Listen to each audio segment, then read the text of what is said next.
Hello, I'm Phil Judkins, Chairman of the Purbeck Radar Museum Trust, and I'm on the cliff at St Aldham's Head by the Worth Memorial made by local sculptor Tony Viney to honour the radar research done at Worth in the Second World War. During that time, Worth was Britain's Silicon Valley.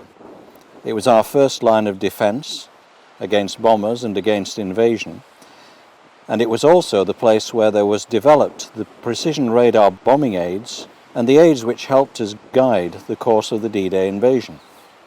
With me is Dr. Bill Penley, one of the radar pioneers who co-founded the Purbeck Radar Museum Trust. He had a distinguished career as one of our top defence researchers, but the events of World War II, when he was a young researcher working here at Worth, are very vivid to him. In May 1940, with 200 other scientists, engineers and technicians, I moved to Worth.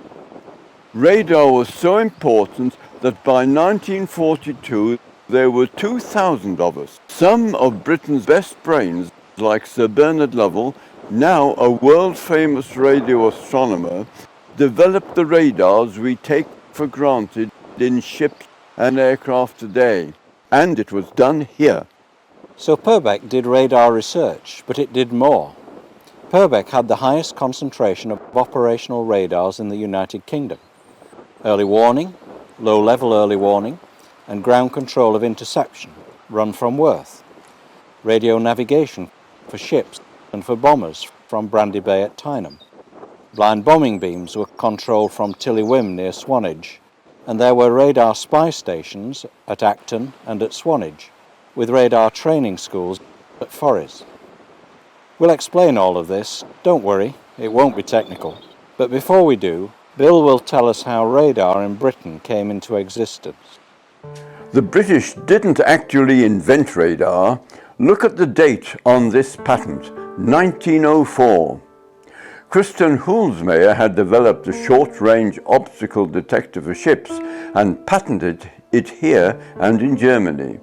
It didn't have a display, of course, it just rang a bell, but it detected obstacles by reflected radio waves. It could measure distance by moving up and down the ship's mast and by a little trigonometry, and measure bearing by swiveling on that mast. But Hulsmeyer had little money. His idea was never widely used, and it faded from history. What the British did was to apply the idea of radio detection and ranging, which is where the name radar comes from, to air defence. We sometimes act as though air defence started in World War II. It didn't, of course. We'd been attacked by air at least twice before, in World War I by Zeppelin airships and by Gotha bombers. Now, Zeppelins travel about 80 miles per hour. Gothas about 110.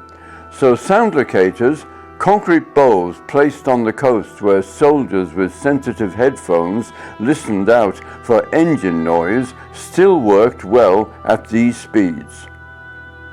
By 1918 we had a pretty sophisticated system of detection with sound locators and radio direction finding, a central control room and so on. But then we dismantled it all. Between the wars, it was the Army's job to research on sensors. To aim an anti-aircraft gun, you only need a short warning. Sound locators were sufficient, and they were still used in the Second World War for ack-ack guns. The big sound locators you can see to this day in Kent were built so large to try to gain a longer range. But at best they could only listen out for less than 20 miles, less than 5 minutes warning at German bomber speeds. We did realize that you might need long-range early warning of bombers coming across the North Sea, so we tried putting sound locators on board fishing boats to radio back early warning reports. We discovered that the waves of the sea made a noise. The idea was not a success. In 1934, AP Jimmy Rowe, scientific assistant to the Air Ministry's Director of Scientific Research, went to the RAF's air exercises. These exercises were not a success, and it was arranged for Air Marshal Dowding and Jimmy Rowe to go to see the sound locators, which had not been a success. While Rowe was there, the sound locator was jammed by the jingling of the milkman's horse and cart. Rowe blew the whistle on the sound locator. New sensor technology was needed. Jimmy Rowe researched all the files and then wrote to his boss, Harry Wimperis. In turn, Wimperis suggested to his boss, Air Marshal Stuffy Dowding, that a committee be formed of some of the country's best scientists to study every possible means of air defence, and that Sir Henry Tizard, rector of Imperial College, should chair it. The Tizard Committee would become key in giving radar high-level backing, but there were many steps to be taken before that. The first of those steps was taken by Wimperis, who late in 1934 asked Robert Watson Watt, a radio scientist, whether a death ray was possible. Watson Watt asked his assistant Skip Wilkins to do the calculations. The idea of using rays to kill or disable people or machines was very popular at that time, and many submissions were made by crackpot inventors to say how they had black boxes which would do whatever was required. Their bluff was called by offering £1,000 to anyone who could kill a sheep at 100 yards with such a device, with no questions asked about the inside of the box. The mortality of sheep remained unaffected, and of course he showed that a death ray was impossible at that time. But in conversation the two thought detecting aircraft by radio waves would be possible. Through Tizard's committee they asked Dowding for some research money. Dowding wanted a practical demonstration, and so an RAF Hayford biplane was asked to fly through the radio beam of a BBC station at Daventry, while Watson Watt, Rowe and Wilkins watched a cathode ray tube attached to a primitive radar receiver in a Morris van to see if the plane could be detected. It was. The money was granted and radar research began in this hut in Orfordness, Suffolk. The research was so successful that a bigger site, Bordsey Manor, near Ipswich, had to be purchased at the end of 1935. And from there was developed the design of the radar stations which stood ready to give early warning to our Hurricanes and Spitfires of the approach of German bombers in the Battle of Britain. But at the outbreak of war in 1939, the scientists and engineers at Bordsey were exposed to air attack from across the North Sea. The Germans had already sent the airship, the Graf Zeppelin, to spy upon their work. The radar researchers were evacuated to Dundee to the Teachers' Training College there, and Jimmy Rowe by now was in charge of the rapidly expanding research team. His deputy was a scientist from the world-famous Cavendish Laboratory at Cambridge, Ben Lewis. Jimmy Rowe and Ben Lewis worked as a team to direct the whole of British radar research during the Second World War and would eventually manage over 5,000 staff. But their immediate problem was that the Dundee facilities were too cramped. I myself was working on radar for spotting low-flying aircraft, which meant that I went to the early warning radar called Chain Home at Douglas Wood and up onto a platform high above the ground to carry out my tests. It was pretty exciting work. But as I said, we were too cramped, especially the airborne radar group at the airfield at Perth. So back we came from Dundee to Worth Matravers in May 1940. And what did we find when we got here? A building site. You can see that if we had been standing here and looking south towards the sea like this, we'd have been looking at B site and we'd have seen a 240-foot, 75-metre wooden aerial tower surrounded by a lot of huts just being completed, which we scientists and engineers occupied for research laboratories. Later on, these huts were surrounded by brick walls with earth piled up against them. These were blast walls to protect us if we were bombed. You can still see them being built in these photos. The large building in the centre was for administration, but also here on B site was the drawing office, workshops, main stores, transport, test room and the technical library.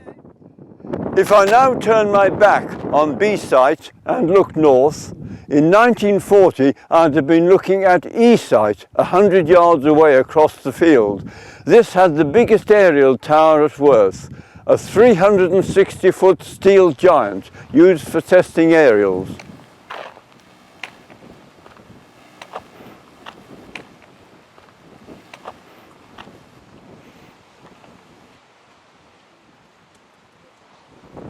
This is the first time I've been here since 1941.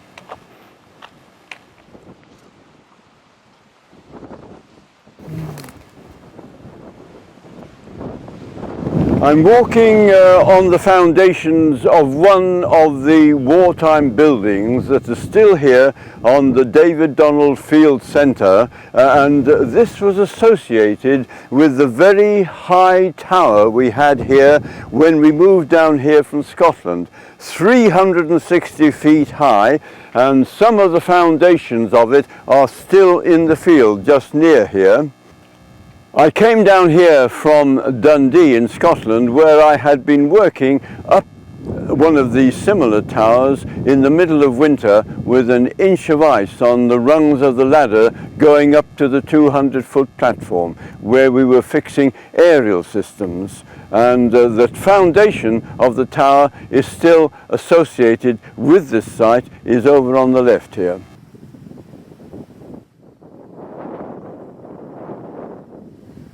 We'll now walk up to the main road, turn east and go on to Renscombe Farm, and from there down to the car park, where I will show you where one of the other important sites was during the war.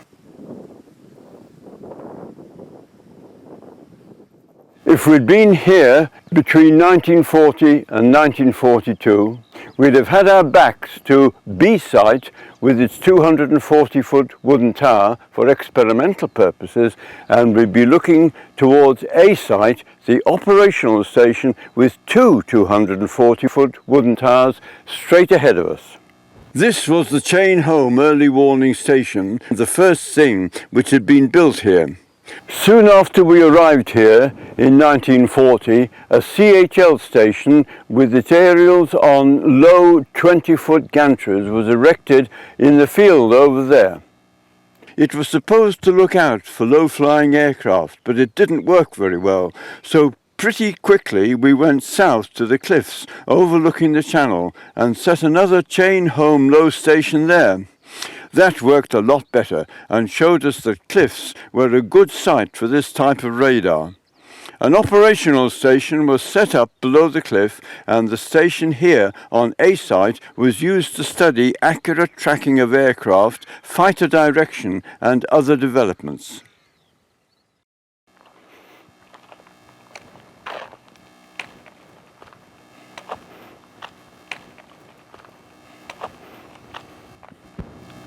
If we now walk a little bit further down the road towards St Aldham's Head, we come to another important site, C site.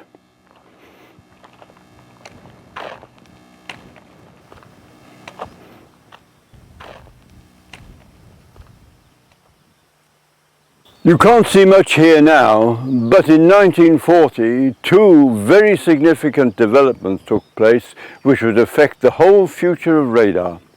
This was the first place where a powerful new valve, the resonant cavity magnetron, was tested for use in radar.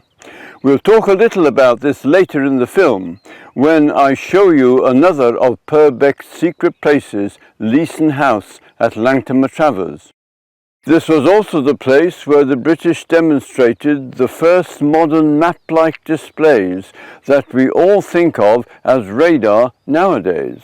The aerial rotated and sent out a beam of radio waves like a kind of radar lighthouse. This was coupled up to the now familiar circular display with the lines sweeping around its centre like hands that sweep around a clock. This was called a plan position indicator. For the first time, the attacking bomber and the defending fighter could be shown on the same screen. This meant a ground controller could now guide the fighter to intercept the bomber.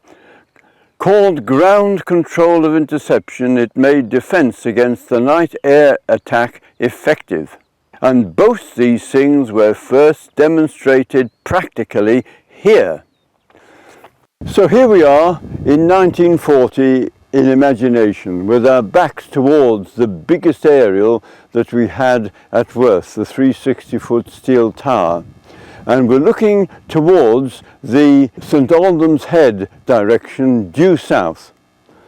In front of us we can see B-Site and its single 240-foot wooden tower.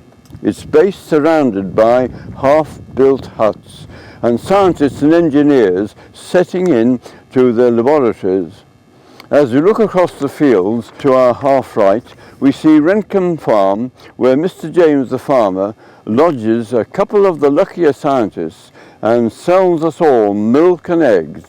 Beyond his farm we can see the double wooden towers of the operational Chain Home station on A site and the gantry aerials of the Chain Home low station rotating slowly. In the distance, towards St Aldham's Head, we can see smaller towers of Seaside and the St Aldham's Chapel.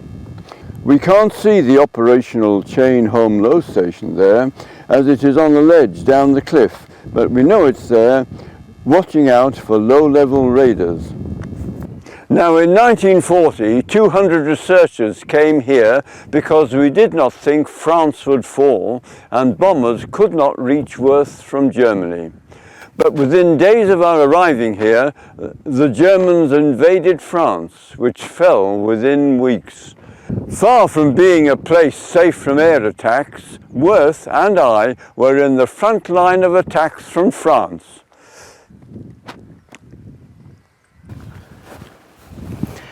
As Bill has said, we'd been building our Chain Home early warning system since 1936.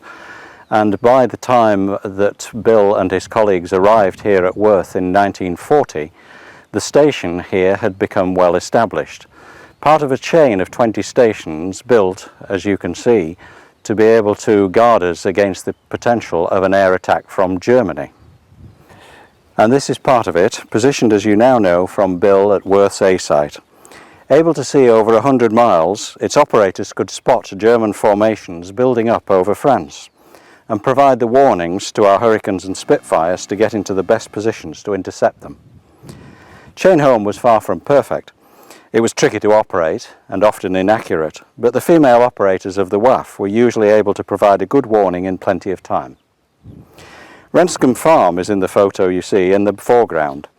As you know, the farmer, Mr. James, stuck to his farm throughout, even though he only had land left for pigs and poultry. However, he made a few pence by selling tea and buns to the scientists on the site. The importance of Worth is obvious if you look at the map of the area over which the Battle of Britain was fought. Worth, though only really intended for research use and hastily pressed into operational service, became the southern anchor of the early warning chain. The more important, since Ventnor on the Isle of Wight had a lot of difficulty estimating the height of attackers and was in any event out of action for some time after a bombing attack. Worth covered the approach tracks from France to Portland, a major naval base, and to Bristol. It was in a key position. And it discharged its duty well. You can see here the results of just 15 minutes fighting over the local area on the 27th of September 1940, when 6 Messerschmitt 110s were shot down and a further 1 exploded in the air after being rammed head-on by the Spitfire of Pilot Officer Miller, an Australian pilot of 609 Squadron from Wherwell. 609 and 152 Squadron Spitfires claimed 12 kills and 4 damaged on that day, one of the hottest in the battle.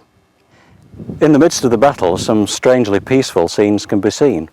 An old biplane towing up gliders and towing them to the middle of the channel to release to glide gently back to Earth. The reason was that the Germans had used gliders to attack the Belgian forts at Eben Emael, and we were very worried that they might use gliders to attack Britain, so we wanted to see if they would show up on radar. They did, but very faintly, and in the event they were never actually used. I'm sure that the glider pilots must have some interesting tales to tell their children. They're worthy, I'm sure, of either a gallantry medal or of sectioning under the Mental Health Act for the activities that they undertook in the middle of the Battle of Britain, doing gliding back here to Earth. What did you do in the war, Daddy? Well, you'll never believe this, son.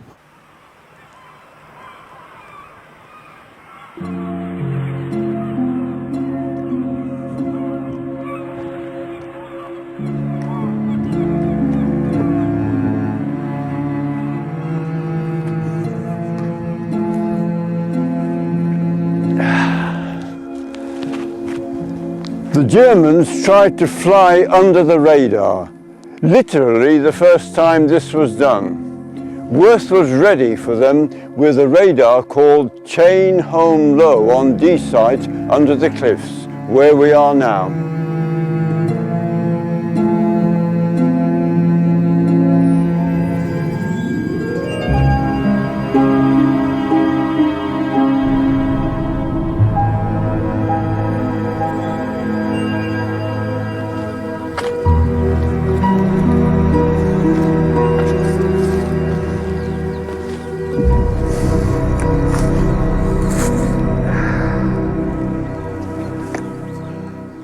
Instead of tall towers, it was like an aerial, like a big bedstead, which was turned backwards and forwards. We couldn't rotate it continuously then.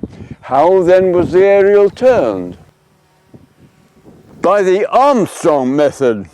We couldn't yet motorize the aerial. We had our hands full trying to get the radar to work at all.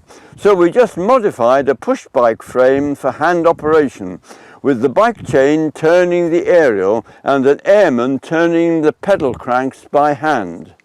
Later refinements were a bell and a switch to tell the airman when to start and stop pedaling, and later still a meter in front of him to help position the aerial accurately.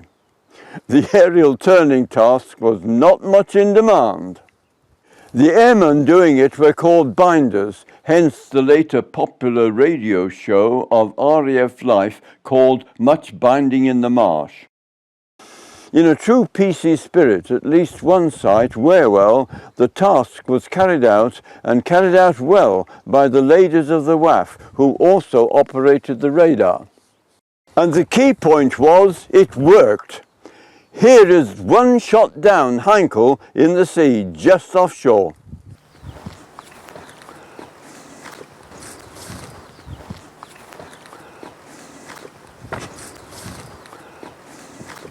When we found that the CHL up on A site worked no better than the CH station in detecting low-flying aircraft, we wanted to do a trial on a proper cliff site. So we had a hut built here. The first thing that was done here to house transmitter and receiver and put an aerial near to, flew aircraft over the sea and showed that we got much better performance. So in the future, CHL stations were all placed on the edges of cliffs.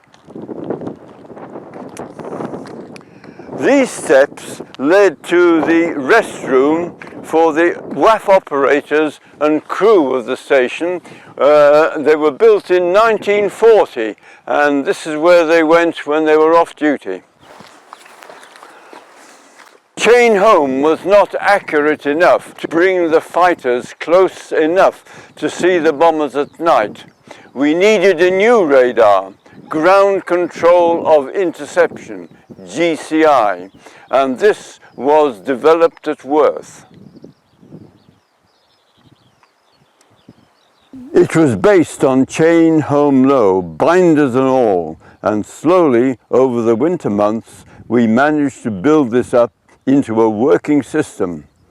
We had to get the aerials to rotate continuously, find a way of measuring the height of the target continuously, and work out the method of showing the area around the radar laid out as though it was a map or a plan. The display, you might remember, is called Plan Position Indicator, or PPI for short, and is exactly like today's radars. And it was developed here at Worth on Seasite by the road from Renscombe Farm down to St Aldham's Head. We kept on developing and were having some success by late 1940. The first ground control of interception set, GCI, was installed at Durrington and almost immediately started shooting down bombers. Sets at Sopley and many other locations followed. In this early example, based at Sopley, the WAF operators are installed in a caravan, and you can see the arrangements for plotting the positions of the target bomber and the intercepting fighter on the left. At the sharp end, we flew at first the slow and underarmed Blenheims with air interception radar that was frankly not up to it. A 219 Squadron logbook of 1940 says that even the experts succeeded only in setting the apparatus on fire. But gradually the squadrons were equipped with the more powerful Beaufighter, armed with cannon, and a more reliable air interception radar called AI Mark IV. The effect of this was to cause Luftwaffe losses to mount dramatically after March 1941, although by that stage the damage of the Blitz had mainly been done, and the Luftwaffe was regrouping to invade Russia. Nonetheless, Worth had played its part in ensuring that the Luftwaffe never again enjoyed the night superiority which it had during the winter of 1940. Worth played its part too in some radio games of deception, such as setting up false radio beacons to mislead German bombers. Here is one such bomber, totally lost and out of fuel, comes down just off the shore of West Bay, Bridport in November 1940.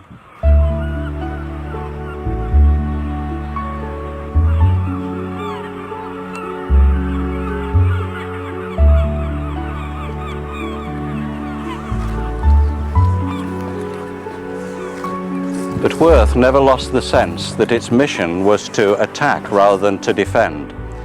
And in this we had a secret weapon. The now departed Grosvenor Hotel at Swanage, to which these two columns formed the original entrance gates.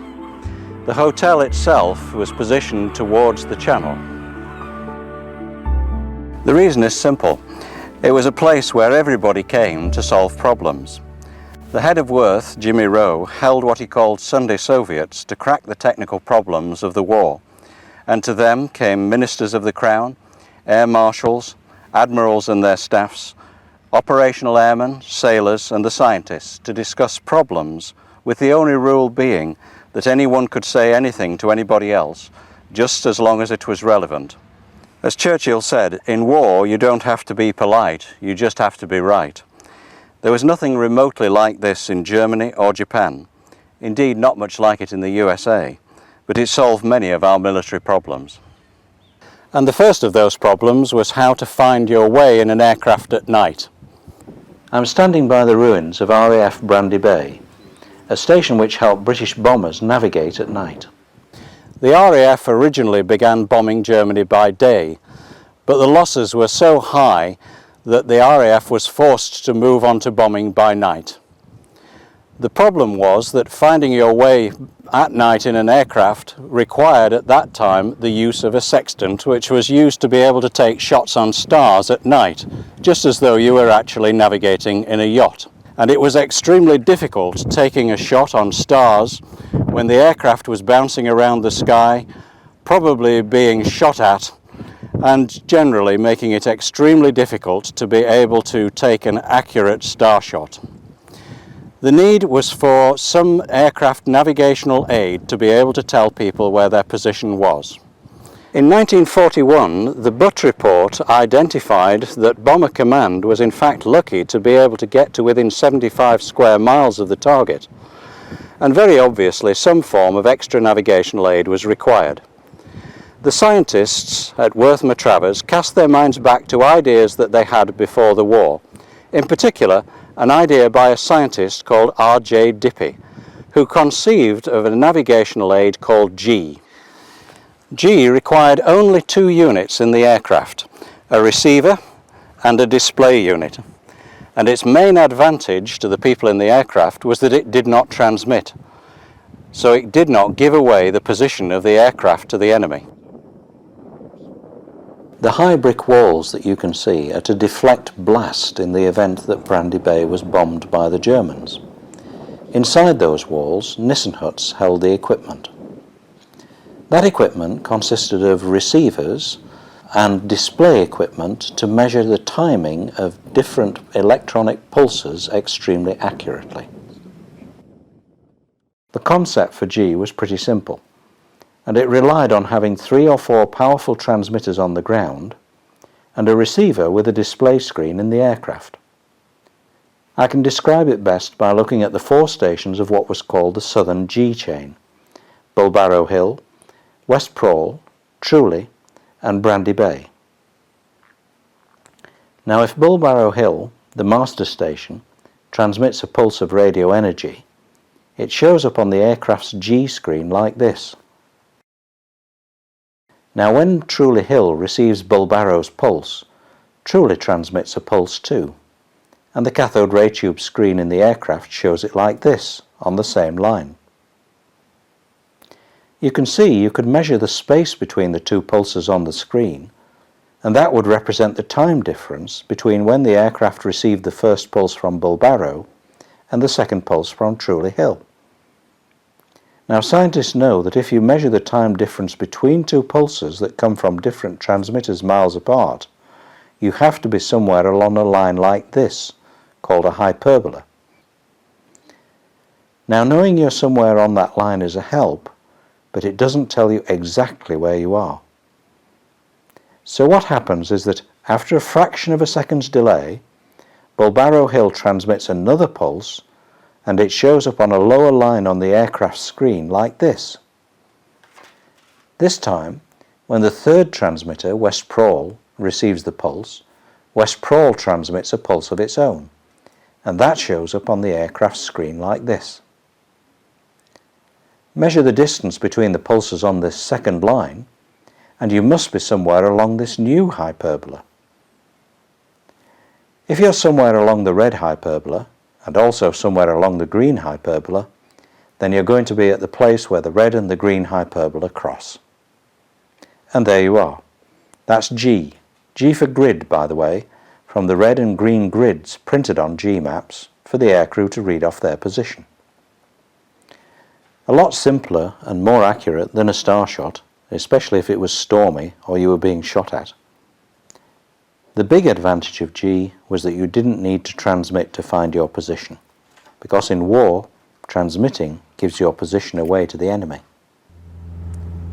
A ship out in the Channel, or an aircraft over the North Sea, France or Germany, would receive G's 2 sets of pulses, and by looking at them as 2 lines on a display screen and putting some calibration pips in place, could obtain 2 sets of coordinates, which it could relate to a special map, and find its position where the lines representing the 2 coordinates crossed. This is all the kit you needed in your aircraft or your ship: a receiver and an indicator unit, here showing 2 lines with 2 sets of pulses. I'm standing in front of the cookhouse and sergeant's mess for the Army Guard which protected the RAF operators at Brandy Bay. It was in fact Jack Geddes, now a Durham farmer, who during the lifetime of RAF Brandy Bay served with the RAF regiment, who gave the inspiration behind looking at a number of the radar sites in the whole of the Isle of Purbeck area. This is one of the air raid shelters that would have been used during the war. In that time it would have been covered with earth, most of which has actually been eroded, so that you can see the concrete of the substructure of the air raid shelter.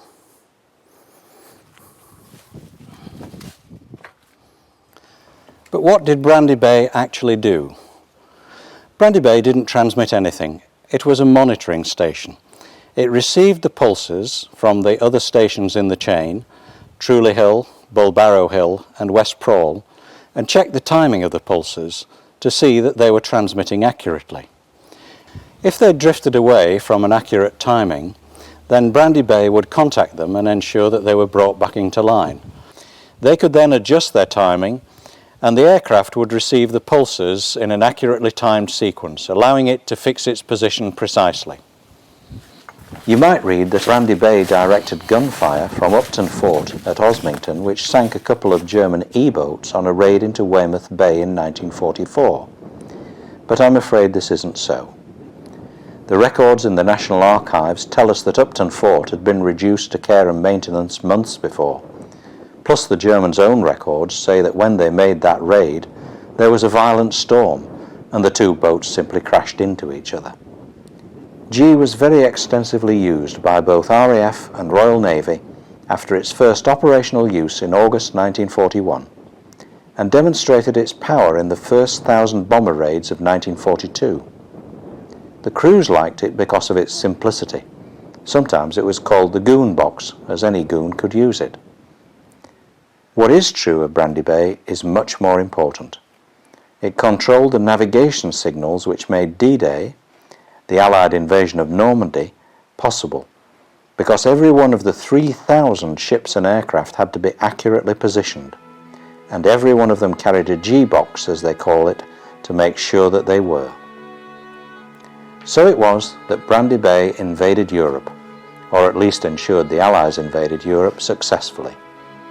So heavy was the reliance on G that there was some talk of renaming the event G-Day rather than D-Day.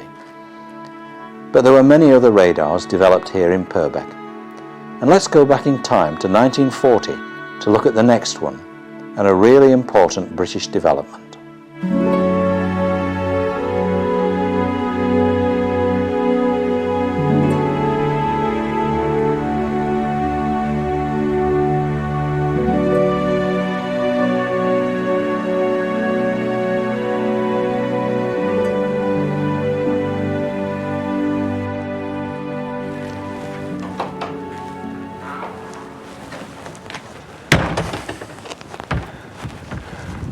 Here we are in another part of Purbeck, Leeson House, Langton Matravers, between Swanage and Worth. Here, the scientists during the war developed small, compact, high-power radars for aircraft using this piece of ironmongery called a resonant cavity magnetron. In 1940, two scientists, Randall and Boot, had the task of developing higher power at microwaves at Birmingham University, and they achieved success with the magnetron. The way it works is best understood if you look at a cutaway view of the inside. You'll see a number of precisely drilled holes. These work like a sort of radio whistle, or rather like a series of whistles connected together, with the puff provided by a stream of electrons directed by a powerful magnet surrounding the magnetron. It gets its name from this. The first one, made at Birmingham University, was pretty crude, but other researchers contributed ideas to make it even better. And then the GEC company worked out a way of being able to mass produce it. The importance of it was that it meant we could reduce the size of the radar aerials from those big masts I showed you of the chain home at Worth. The size of radar aerials is the result of the frequency you generate your power at. If you generate it simply at high frequencies, you have a huge aerial like chain home. if you generate it at very high frequencies, VHF, you have an aerial like chain home low. But if you generate it at microwaves, you have a small dish or a scanner that you may have seen on the front of an aeroplane or a boat. No prize for guessing which the air marshals and admirals wanted. This was the basis of a lot of the work on radars at Worth, and indeed of your microwave oven, because there's a magnetron in most of them. It was here at Leeson House that much of the potential of the magnetron for making compact, accurate radars which could be fitted even in small ships and aircraft was exploited. One of the key men making this possible was Bernard, now Professor Sir Bernard Lovell, world famous for radio astronomy, but then a researcher in microwave radar and the application of the magnetron. His first endeavours were to use the magnetron to improve our air interception radar, putting an aerial dish like a satellite dish in the nose of our night fighters like this. And what, you might ask, did our scientists first use as their radar target when they were developing their equipment? The chapel on St Aldham's Head. This historic building has the distinction of being the first centimetric radar target. But we didn't stop there. As radar developed, a smaller target was needed, and so Reg Batt, a technician, acted as a target by riding his bike round the fields while carrying a sheet of metal.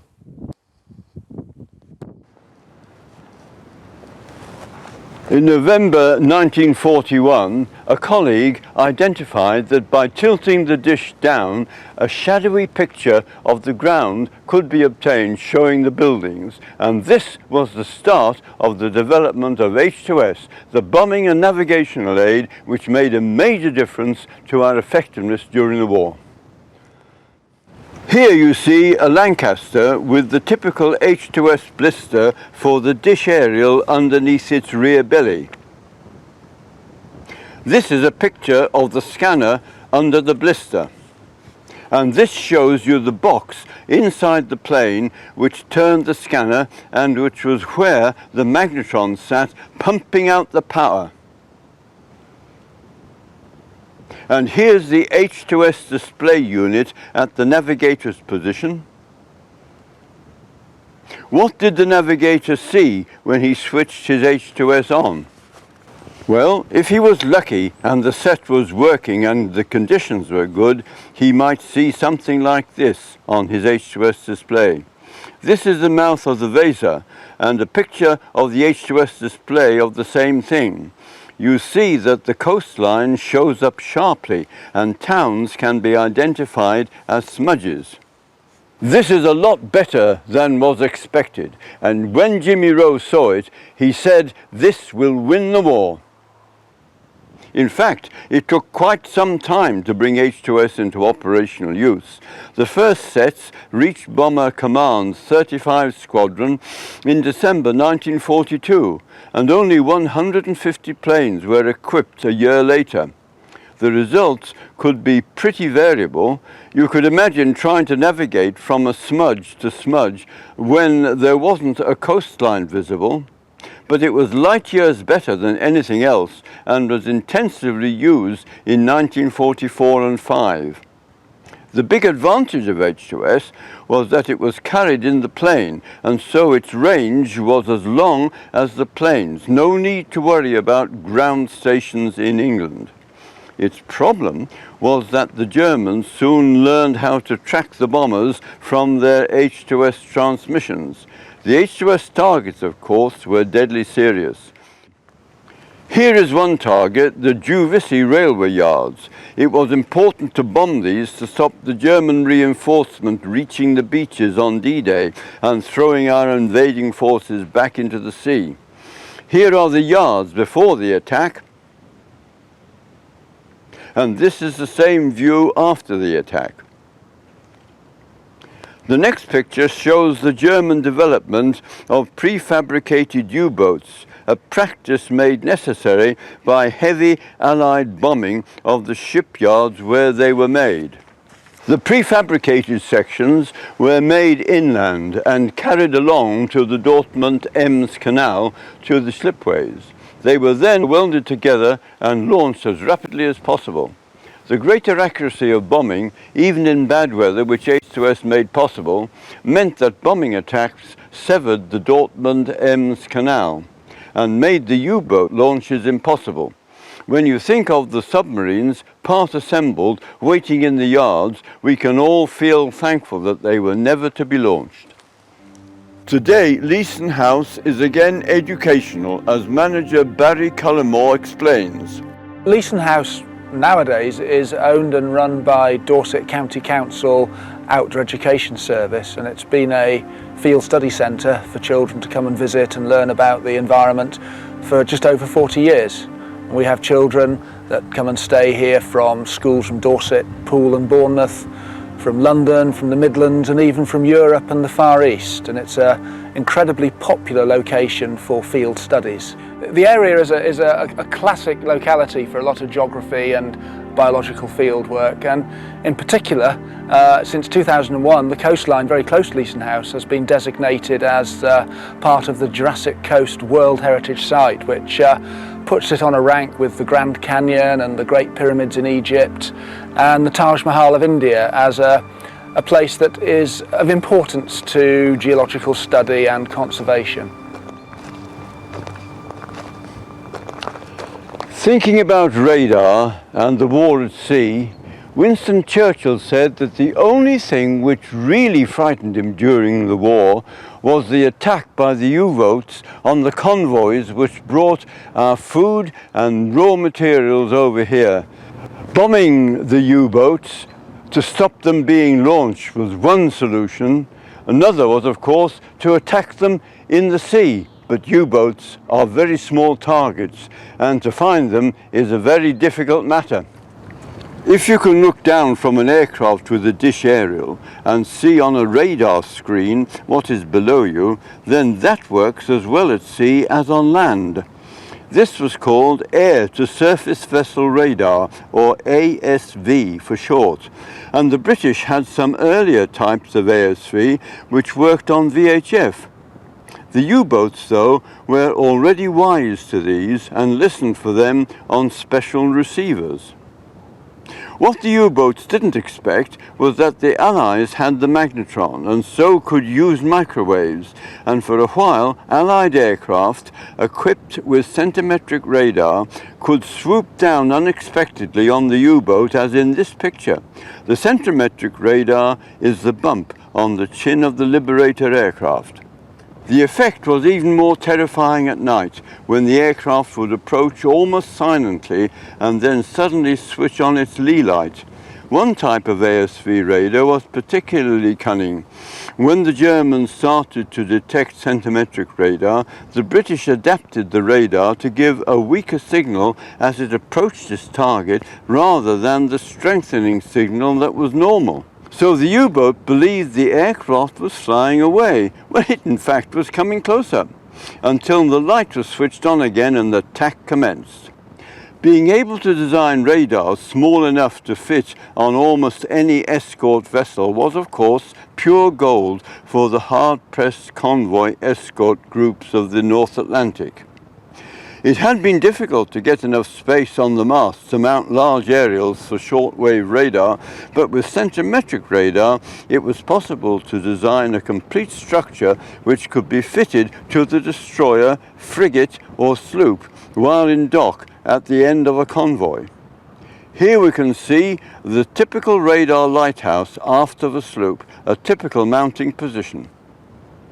There were many factors in defeat of the U-boat: breaking of the Enigma code, escort carriers, more destroyers, frigates, corvettes and sloops, high-frequency direction finding, HUFDUF, very long-range liberators, better anti-sub weapons and better training.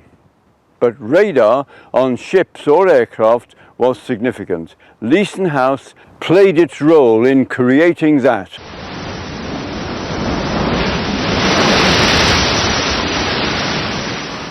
Tilly-Wim, which is at Durlston Head about a mile to the south of the bay at Swanage, also has its place in history, because here there was the ground stations for one of the RAF's precision bombing radars, Oboe. Oboe was so called because the tone which appeared in the pilot's headphones and told him when he was getting on and off track and when he should drop the bombs sounded to the pilots like an oboe, and so the system was christened with that name. The idea of oboe was fairly simple, although the electronics were quite complicated. It depended upon having 2 ground stations in Britain and an aircraft equipped with the oboe electronics. If we look at this plan, we can see that the first of the stations would be here at Tilly-Wim. And this station would transmit a stream of pulses towards the oboe aircraft. When the oboe aircraft received the pulses, it would transmit a reply. When Tilly-Wim received the reply, it could use the information to measure how far away the aircraft was and keep it at a constant distance. It would transmit so that the pilot would hear dots in his headphones if he was too near to Tilly-Wim, or dashes if he was too far away. If he heard a constant tone, then he would know that he would be moving along an arc of a circle from Tilly-Wim. But when the oboe aircraft transmitted, a second station, here I've shown Kingsdown in Kent, would receive the aircraft's pulses, and that would allow it to check the aircraft's position. Kingsdown would warn the aircraft when the bomb release was coming up, and then tell the aircraft when to release its bombs. The aircraft then dropped its load of marker incendiaries. Incendiaries because the system was mainly used by the Pathfinder aircraft of 8 Group, which went in front of the main force bombers to mark their targets with flares and incendiary bombs called Christmas trees or pink pansies. Our ground station at Tilly-Wim had a couple of incarnations, one as a group of Nissen huts stuffed with electronics, and one as a collection of trailers like this one, again stuffed full of electronics, but this time mobile, so that as we invaded the continent, the trailers could advance with our troops and project guidance beams further and further into Germany. In fact, this photo is of a trailer from Tilly-Wim which finished up in Mutzig in Germany. Oboe was extremely accurate, but it had 3 drawbacks. It was fairly short range until a way was found of putting repeaters in aircraft. It needed the aircraft to transmit and so give its position away, and most of all, early versions could only be used by 1 aircraft at a time, hence its use by Pathfinders for the main force. The system was conceived in Worth by Alec Reeves and pushed into operation by Frank Jones, the first trials taking place in April 1942 and the first operation that October. It was used mainly in 1943-5 after the scientists had left Worth. The aircraft very often used by 8 Group Pathfinder Force was the all-wooden Mosquito, and from the photo you can see how the complicated electronics filled up the cockpit, leaving limited room for the pilot and navigator. Many of these aircraft made over 100 missions to mark targets, a couple even managing over 200, and you can imagine the bravery for that. The benefit of accurate marking was considerable. This is the Ascania works in Berlin after a raid, the whitened areas representing buildings completely flattened. The importance of this works is that Ascania made guidance systems for the V weapons, the V1 cruise missile called the Buzz Bomb or Doodlebug, and the V2 ballistic missile. Here at Acton, between Worth and Swanage, there was set up in the early months of 1944 a spy station to listen in to German radar and telecommunications in the weeks before D-Day. The reason that Acton was chosen was because of the direct and uninterrupted path across to France that you can see behind me. In March of 1944, a scientist, Geoffrey Briggs, began to install the equipment, And from that point, Flight Lieutenant Payne of the Royal Air Force managed a specialist team of intercept operators using highly sophisticated equipment to determine the secrets of the German radars on the Normandy coast. After D-Day, the equipment was packed up and taken away, and the entire site was clear by the 17th of July 1944. In the mid to late 1960s, we were stripping off this area of land here to get down to some more usable stone. When we removed the topsoil, the bulldozer driver found masses of cable running all over the place. So, needless to say, he ripped it all up and took it off for scrap, but we couldn't make out why there was so much cable here, as there were no buildings apparent or anything like that. And it wasn't until further research that we discovered that there was a radar installation here during the war. There was no other cable anywhere else, only in this area. Today we've finished this area and it's all been reinstated and the quarry has moved away, and we still continue to dig Purbeck stone here and produce various building stones and floorings and anything high quality stone for the building trade.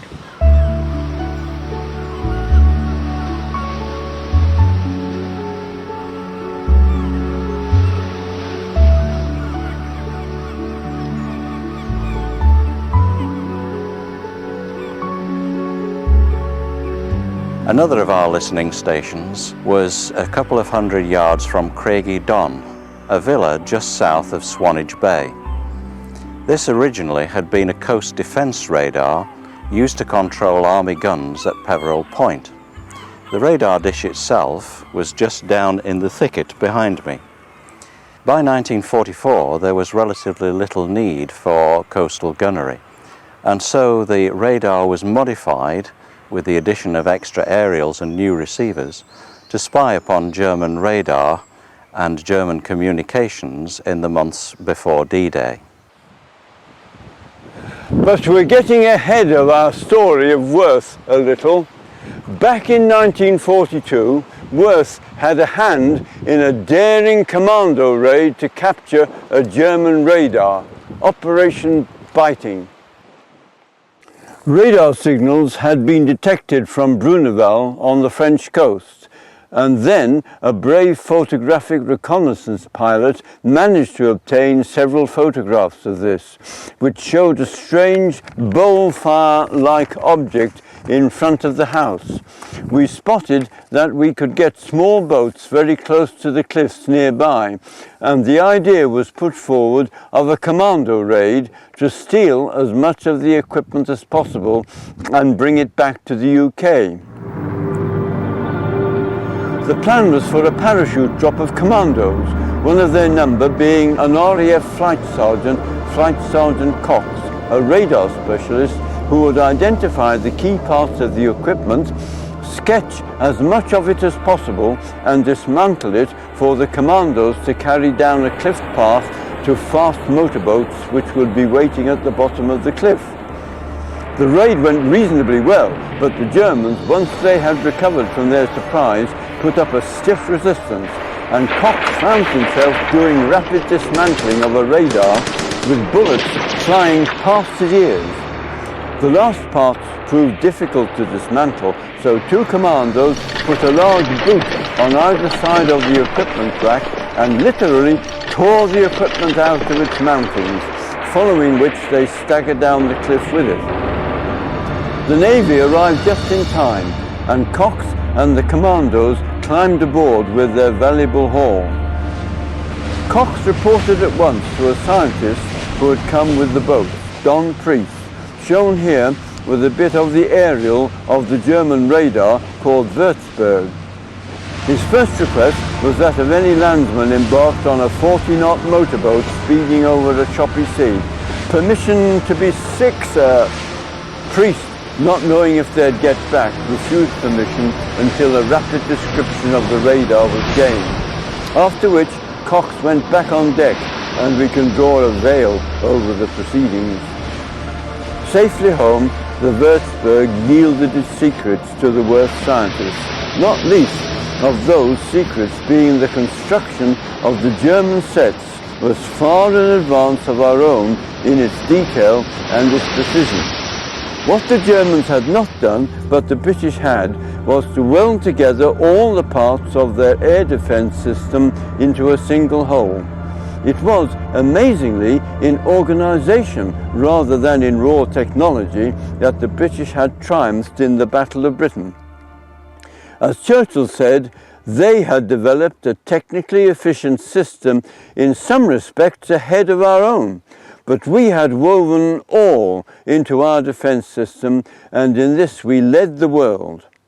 Or, as the German fighter General Galland said, the British had from the first an extraordinary advantage, never to be balanced out at any time in the whole war.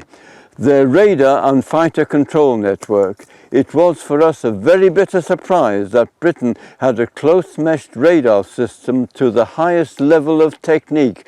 We had nothing like it. But enough of self-congratulation. Back in 1942, it was not too long before someone high up thought we landed a raiding party near a radar station close to the Channel, but our main radar research is at Worth. It is also on the shore of the Channel and an easy route to the sea. Get them out of there. A place as far from the sea as possible, Malvern College in Worcestershire was found, and all 2,000 researchers, equipment and all, were ordered to move there by Churchill before the next full moon. The Chain Home and Chain Home Low stayed at Worth, and so did the radar training schools. Eventually, after the war, even these closed, and Worth's E site became a G station itself. In 1962, most of Worth's aerial masts were demolished and the site completely cleared. In 1967, the G station itself closed and Worth's final aerial mast came down. Today, much modified, the last of Worth's research buildings is used as the David Donald Field Studies Centre.